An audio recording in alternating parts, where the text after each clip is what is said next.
Hello everyone, स्वागत है आपका हमारे चैनल इस बुद्धा पीसीएस में। जैसा कि आपको पता है कि हमारी ऑब्जेक्टिव सीरीज चल रही है जिसमें हमारा डे 7 है और इसके अंदर हम वैदिक सभ्यता पढ़ रहे थे। इससे पहले हमने सिंधु घाटी सभ्यता के बारे में करा रखा है, वो देख लीजिए। और वैदिक सभ्यता का डे 6 भी आप देख लीजिए। इसमें आपको थोड़ी इंपॉर्टेंट चीज़ें आपको पता चल जाएंगी। आज सिर्फ हम क्वेश्चंस देखेंगे, उसमें थोड़ा आपको एक्स्ट्रा चीज़ें भी बताई गई हैं। जैसा कि आपको पता है कि वैदिक सभ्यता हड़प्पा सभ्यता के बाद विकसित हुई है और ये समाज वगैरह के बारे में फर्स्ट वीडियो में बता देगा। आज हम सिर्फ क्वेश्चन स्टार्ट करने वाले हैं अपने। चलिए देखते हैं। जैसा कि आपको पता है कि हाल फिलहाल में बिहार एसआई, बिहार टीचर, इन सब के एग्जाम्स हो रहे हैं, तो आपके लिए वीडियो काफ़ी हेल्पफुल रहेगी। ठीक है, चलिए क्वेश्चन स्टार्ट करते हैं।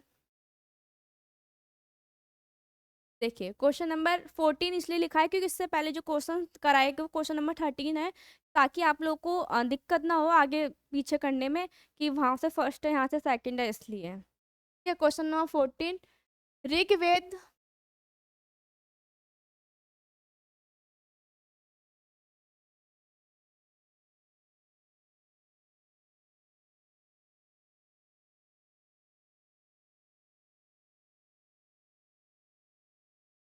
चलिए फर्स्ट को क्वेश्चन नंबर 14 देखते हैं। ऋग्वेद संहिता का 9वां मंडल पूर्णतः किसको समर्पित है?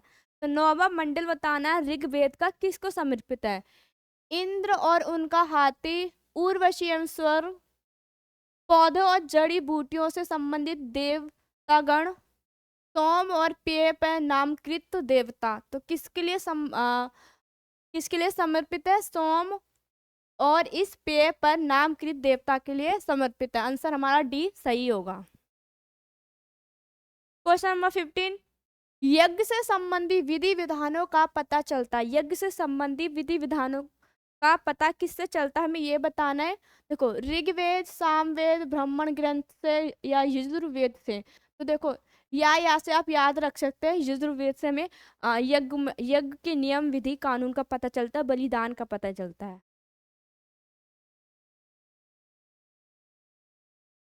यज्ञ संबंधी विधि विधानों का पता यजुर्वेद से चलता है। यह यजुर्वेद के दो भाग शुक्ल यजुर्वेद तथा कृष्ण यजुर्वेद हैं। Question number 16। निम्नलिखित में से किसका संकलन ऋग्वेद में आधारित है? ऋग्वेद पर आधारित है, किसका संकलन ये बताना है। यजुर्वेद, सामवेद, अथर्ववेद या इनमें से कोई नहीं। तो किस पे आधारित है? ऋग्वेद में जो आधारित है वो है सामवेद। आंसर हमारा बी सही होगा, सामवेद। देखो, सामवेद के बारे में जान लेते हैं।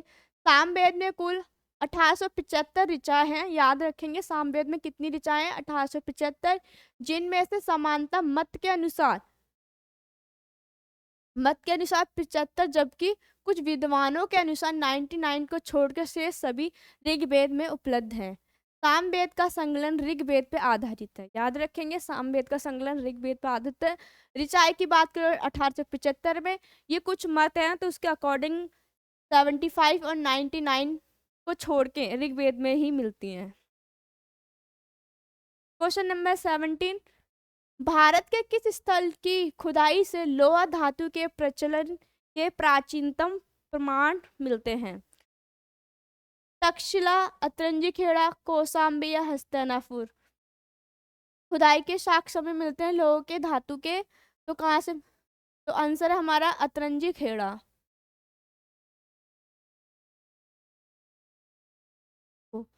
अतरंजी खेड़ा, आलमगीरपुर, मथुरा, रोपण, श्रीवस्ती आदि स्थलों की खुदाई से लोह युगीन संस्कृति के अवशेष प्राप्त हुए। क्योंकि आपको पता है कि सिंधु घाटी सभ्यता में लोहे के बारे में लोग नहीं जानते थे। इस समय के लोगों को लोहे की कोई ज्ञान ही नहीं था, लेकिन हम वैदिक सभ्यता में देखते थे लोहे के बारे में वहाँ के लोगों को पता है, क्योंकि युद्ध वगैरह में उन्हें लोहे वगैरह का यूज किया जाता था। अतरंजी खेड़ा से लोहे धातु मल तथा धातु शोधन से प्रयुक्त होने वाली भट्टियां मिली हैं, जिनसे ये संकेत मिलता है कि हाँ, लोहे धातु को गलाने का कार्य स्थानीय रूप में होता था। ये कुछ सबूत मिले जिसके आधार पर हम बता सकते हैं कि लोहा वगैरह यूज हुआ करता था वैदिक सभ्यता में। Question number 18। उपनिषद पुस्तक है। उपनिषद पुस्तक में क्या चीज है ये बताना है।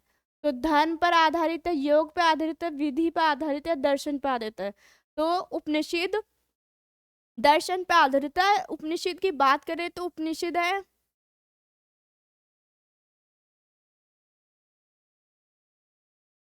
उपनिषद 118 इनकी संख्या। और उपनिषद का मतलब होता है गुरु के पास बैठना। ठीक है, देखो उप का मतलब होता है आ, और प्लस निषद का मतलब होता है बैठना। तो उपनिषद का मतलब अगर बात करें तो उसका मतलब है गुरु के पास बैठना। ठीक है, आगे देखते हैं। देखो उपनिषद दर्शन पे आधारित पुस्तकें हैं। इन्हें वेदांत भी कहा जाता है, उपनिषदों को वेदांत भी कहा जाता है। ठीक है, याद रखेंगे उपनिषद को दूसरे उसमें क्या कहा जाता है, वेदांत कहा जाता है। क्वेश्चन नंबर 19, उपनिषदों का मुख्य विषय क्या है। अभी जस्ट इससे पहले हमने जो क्वेश्चन करा था उसमें इसका आंसर देख चुके हैं, तो इसका आंसर भी आप कमेंट में बताएंगे। ठीक है, कमेंट जरूर कीजिए अगर आपको इसका आंसर पता है तो। क्वेश्चन नंबर 20, निम्नलिखित में से किस एक वैदिक साहित्य में मोक्ष की चर्चा की गई है। वैदिक जो साहित्य है उसमें मोक्ष की चर्चा की गई है, किस में की गई है। ऋग्वेद, परवर्ती संहिता, ब्राह्मण या फिर उपनिषद। तो किस में की गई है, उपनिषद में, क्योंकि इससे पहले जो वेद थे उसमें मोक्ष वर्ड यूज नहीं किया गया था, लेकिन फर्स्ट टाइम उपनिषद में मोक्ष शब्द का प्रयोग किया गया है। वेद में मोक्ष शब्द प्रयुक्त नहीं हुआ है। उपनिषदों में प्रथम बार मोक्ष की चर्चा मिलती है। ये शब्द श्वेताश्वर उपनिषद में पहली बार आया है। अगर हम आगे चलते हैं, अध्यात्म ज्ञान के विषय में नाचिकेता नाचिकेता और यम का सम्मान किस उपनिषद में प्राप्त होता है। तो किस उपनिषद में प्राप्त होता है, कठोर उपनिषद में प्राप्त होता है नचिकेता और यम का संवाद। देखो कठ उपनिषद में यम और नचिकेता का संवाद उल्लेखित है। इसमें आचार्य यम ने नचिकेता को उपदेश दिया, ना इस आत्मा का कभी जन्म होता है और ना ही इसकी कभी मृत्यु होती है। तो याद रख सकते हैं ये चीज आप, कभी कभी ये वाक्य देख के भी आपसे पूछ सकता है। ये अज ये आजन्मा है, ये आजन्मा नित्य तथा शाश्वत है। कठ उपनिषद कृष्ण यजुर्वेद का उपनिषद है। अगर एक चीज है, आपने एक सुना होगा सत्य में जयते, तो ये एक इसी उपनिषद लिया गया, लेकिन उस उपनिषद का नाम है मुंडक उपनिषद। मुंडक उपनिषद। तो क्या लिया गया है, सत्य में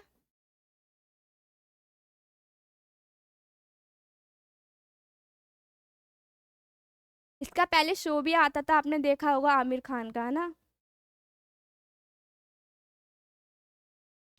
क्वेश्चन नंबर 22, नचिकेता आख्यान का उल्लेख मिलता है अथर्ववेद में, शतपथ ब्राह्मण में, कठ उपनिषद में या फिर ब्राह्मणिक उपनिषद में, बृहदारण्यक उपनिषद में। तो किस में मिलता है, कठ उपनिषद में मिलता है। ठीक है, क्वेश्चन नंबर 23, उपनिषद काल के राजा अश्वपति शासक थे। कहाँ के शासक थे, काशी, केकय, पांचाल या बृहद। तो कहाँ के, बृहद है, कहाँ के, केकय के अश्वपति शासक थे। उपनिषदों में वर्णित राजाओं में वृद्धे के राजा जनक, पांचाल के राजा प्रवाहणक, जाबाली, केकय के राजा अश्वपति और काशी के राजा अजातशत्रु प्रमुख हैं। यहाँ से ज़्यादा कुछ आएगा नहीं, पर आप एक बार इसको याद कर सकते हैं ताकि अगर क्वेश्चन आए तो आप उसमें आंसर दे सकें। क्वेश्चन नंबर 24 देखते हैं, निम्नलिखित वैदिक साहित्यों का सही क्रम कौन सा है? आंसर देखेंगे सीधे हम इसका इसका आंसर ए है। वैदिक साहित्य, ब्राह्मण, आरण्यक, उपनिषद। तो आंसर ए इसका सही आंसर है, ठीक है। वैदिक साहित्यों का सही क्रम वेद, साहित्य, ब्राह्मण या आरण्यक, उपनिषद है, ठीक है। नेक्स्ट क्वेश्चन देखते हैं। क्वेश्चन नंबर 25 है, आरंभिक वैदिक साहित्य में सर्वाधिक वर्णित नदी। आरंभिक जो वैदिक साहित्य उसमें जो नदियों के नाम थे किस नाम से थे, और ये बताना है उस समय की जो सबसे ज्यादा सबसे ज्यादा जो नाम लिया गया है उस नदी का नाम बताना है। तो सबसे ज्यादा किस नदी का नाम लिया गया है? सिंधु नदी का नाम लिया गया है, ठीक है। और सुदोत्री नदी सतलज नदी को कहा जाता है। सरस्वती, अच्छा। वैदिक सभ्यता में सबसे ज्यादा जो पवित्र नदी मानी जाती थी वो सरस्वती नदी को माना जाता था, ये याद रखेंगे आप लोग। सबसे पवित्र नदी कौन सी है वैदिक सभ्यता की? तो वो है सरस्वती।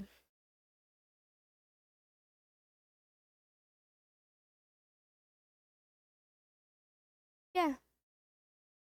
आगे देखते हैं। देखो, सिंधु नदी का ऋग्वैदिक काल में सर्वाधिक महत्व था। इस नदी का महत्व था, इस कारण इसका उल्लेख ऋग्वेद में सबसे ज्यादा है। देखो, सिंधु नदी का सबसे ज्यादा वैदिक काल में यूज किया गया, मतलब उसके द्वारा सामान ले जाने ले जाने के लिए यूज किया गया। तो सबसे ज्यादा ऋग्वेद में इस शब्द का सिंधु नदी के बारे में बताया गया, तो इसलिए हम यहाँ पे सर्वाधिक ऋग्वेद में सिंधु नदी है। सिंधु नदी को उसके आर्थिक महत्व, मतलब वही कि व्यापार वगैरह के लिए सिंधु नदी का प्रयोग किया जाता था। आर्थिक महत्व था सिंधु नदी का, इसलिए उसका सबसे ज्यादा प्रयोग किया गया था। हिरण्य कहा गया। इस सिंधु नदी का जो नाम है वैदिक सभ्यता के अकॉर्डिंग वो है हिरण्य, ठीक है, हिरण्य। क्वेश्चन नंबर 26, वैदिक नदी अस्किनी की पहचान निम्नलिखित नदियों में से किस एक के साथ की जाती है? ये पुराना नाम दे रखा है, हमें इसके अकॉर्डिंग नया नाम बताना जो आधुनिक समय में है। देखो, अश्विनी चुनाव, ठीक है।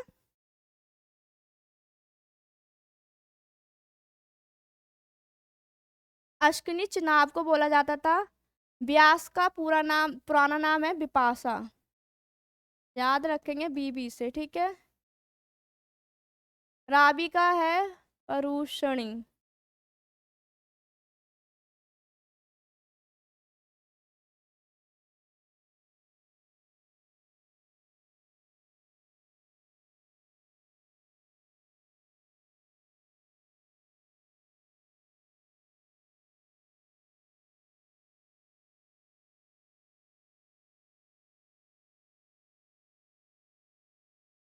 परुषणी, ठीक है। और झेलम नदी का वितास्ता, ठीक है, याद रखेंगे झेलम नदी का वितास्ता।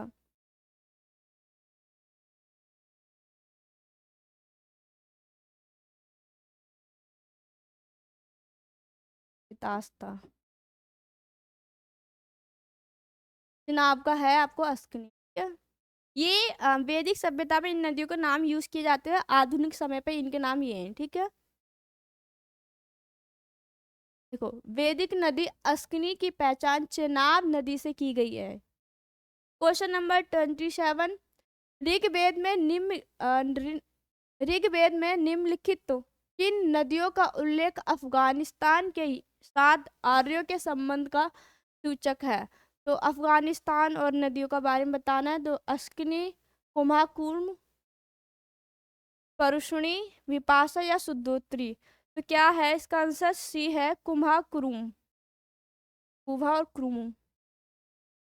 देखो, ऋग्वेद में उल्लिखित कुभा काबुल नदी को कहा जाता था। कुरमु कुर्रम, गोमती, गोमल एवं सुवास्तु स्वास्थ्य नदी अफगानिस्तान में बहती है। ये सारी नदी क्या है? अफगानिस्तान में बहती हैं।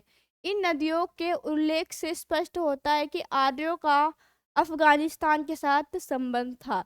और जैसा कि पता है कि आर्यों ने ही वैदिक सभ्यता को विकसित किया है।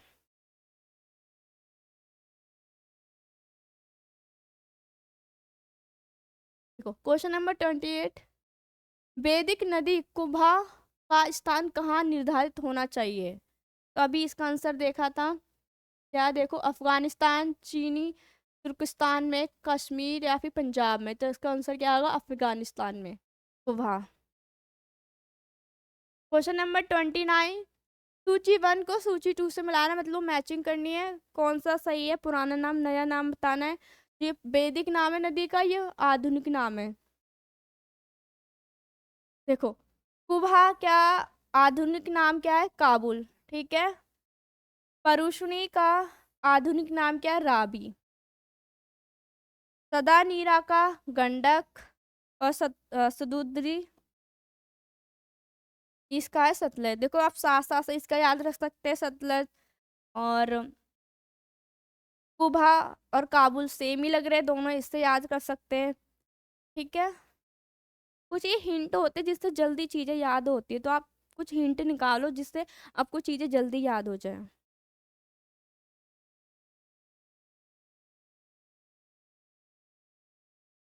अगर आपको हमारी वीडियो अच्छी लगी तो हमारे चैनल को जरूर सब्सक्राइब करें, वीडियो को लाइक करें एंड कमेंट जरूर करें। Thank you.